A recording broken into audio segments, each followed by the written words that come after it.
stage basic complete importance event outcomes. Children develop a sense of trust when caregivers provide reliability, care, and affection.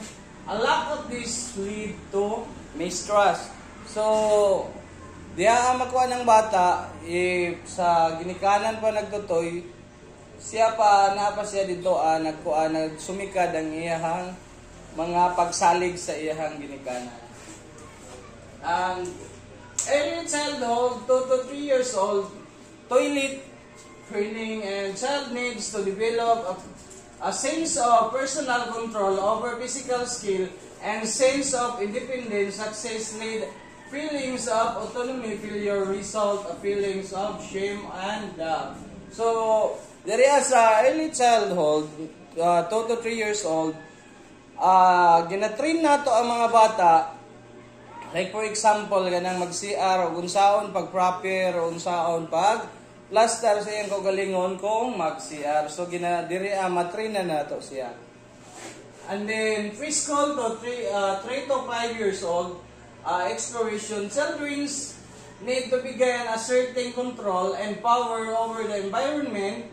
Success in the stage leads to the sense of purpose. Children who try to exert too much power experience disapproval resulting of a sense guilt. So, ang mga bata, through to exploration nila sa ilahang kuan, dirian nila makakuan o kung sa ilahang sayo o kung sa dili. And then, so, school age 6 to 11 years old, school, children need to cope with new social and academic demand. Success lead the sense of competence, while failure result in a feeling of inferiority. So, diri nagakuan na sila, makatuon-tuon na sila, like for example, o sipyat sila, kabalo na sila mukuan, o kung saan nila pag-manage silang kaugalingon sa ilahang failure. Kainaan naman sila sa school of age, like 6 to 11 years old. Young adolescents, 12 to 18 years old, naana sila sa social relationship. Teens needs to develop a sense of self and personal identity. Success lead to an ability to stay true yourself, while failure leads to confusion and sense of self. So diri may sometimes nga mukuan nata kaning ma-adult or dihaan nata sa mga kanang adolescents pagali. Makakuan nata, like for example kanang magabalutan na anatay crush nga na kanang something na anay imuhang kanang feelings nga na kay ka crush kay bali. And then sa young adulthood, 19 to 40 years old, so diri nata makakuan nga sa relationship, like for example kanang uyab-uyab na nanay kuan, nanay mga kuan niya, nanay kay pling-pling mga ana. Young adulthood needs to form intimate loving relation with their other people. Success lead to strong relationship, while failure result to loneliness. So like for example, yan ang makauyab ka, happy ka, then sometimes nga ganapong kuan nga makuan nimo siya nga failure ka, di ka sugton sa babae, diha na nimo mabati mo ang kaguol. And then sa kuan pod, middle adulthood 40 to 65 years old, work and partner of parenthood. Adult needs to create a mixture of things that will out them often by having children or creating possibility change that benefits or other people. Success leads to feeling of useful and accomplishment, while resulting is a shallow involvement in the world. So diri kanang kuan naman ka sa minyo na, so work of parenthood naman ka, kumbaga ikaw na yung mag-manage sa imong kanapong mga anak. Like for example, kung sa tong imong natunan sa una nga maayong, mao po'y imuhang ginatudlo na pod karon. And then sa maturity 65 to date, reflection on life, older adults need to look back on life and feel a sense of fulfillment. Success of this stage leads feelings and wisdom will fill your result and regrets, bitterness and disappear. So dire di man gyud nato malikyan, wala ta mi success sa atong kinabuhi or kanang di na wala nato nakabot atong mga pangandoy sa unahan to natigulang na ta. And then may abot na pud sa point nga kanang nagiutlanan gyapon ang atong kinabuhi kay di naman ta sa majority naman ta. Wala may tao nga mibato diri sa kalibutan.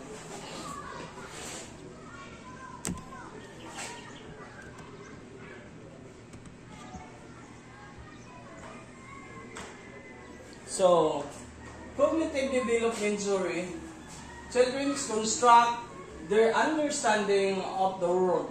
So, ang mga bata, ma-develop daw, ma-construct ang ilang kahibalo diri sa kalibutan. Through their active involvement and interaction, like for example, yan ang magkuan ka, makikabugubilo ka sa imuhang mga silingan or neighbors nimo mga nga gali.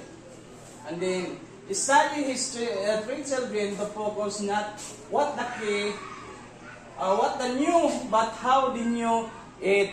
Like for example, parehas ato ang teacher ta na itulog ka bata, maniit ta sa ilahaw kung sa ilahang mga ability or kung sa ilahang mga batasan o kung sa ilahang mga interaction. And then, describe children and understand their schemas. Schemas is both the category of knowledge as well as a process acquiring that knowledge and how to use. So diri makawanan nimo ang bata o kung sa giunsan niya pagkahibalo sa schemas, like is both the category of knowledge as well as the process acquiring that knowledge and how to use.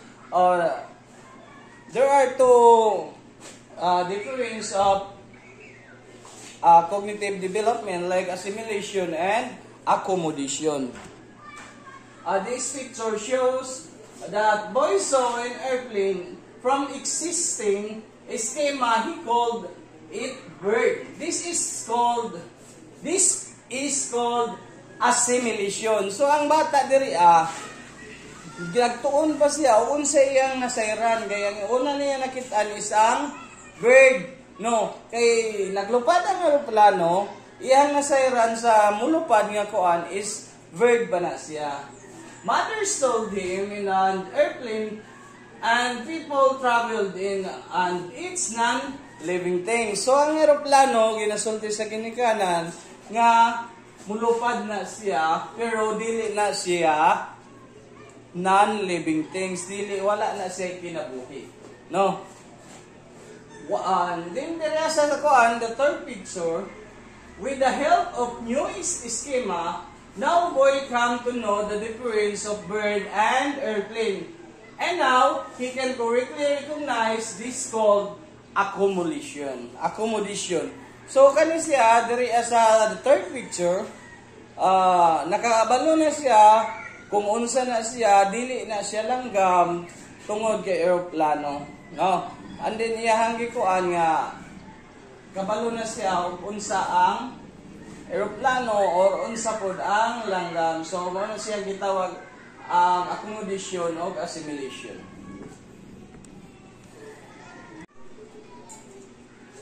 A pre-operation age of 2 to 7 years old, children use a mental representation of object and is able to use a symbolic thought and language. So, like for example, ganang maghawid-hawid gali ang bata nga muhawid o ballpen or papel nga buhaton niya aeroplano or train gali nga na siya diha nagsumikad ang kuantoto 7 years old. They use mental representation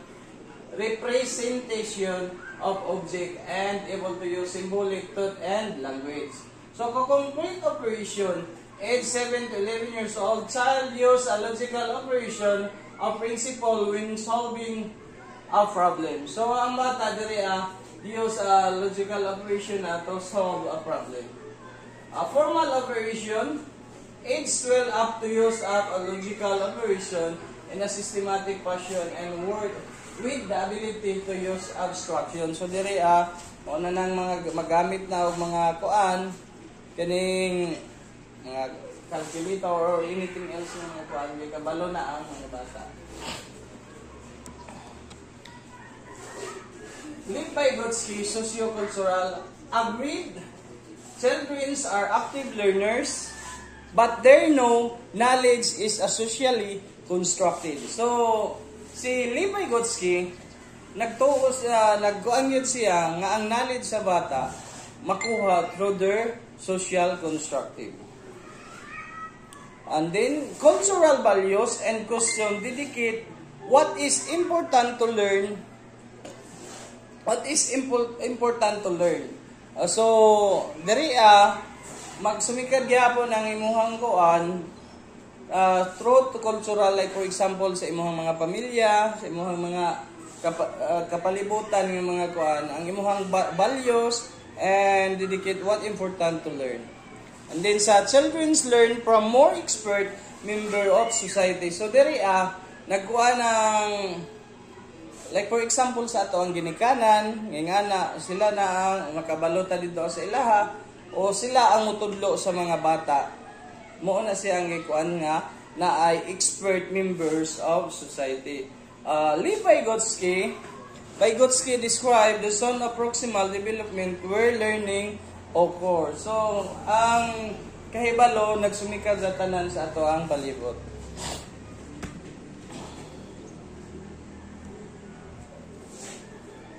So, I am Jerome Mundihar. Thank you so much. And that's all for my report this morning. Dalaygon ang Diyos. Maayong kabuntagon.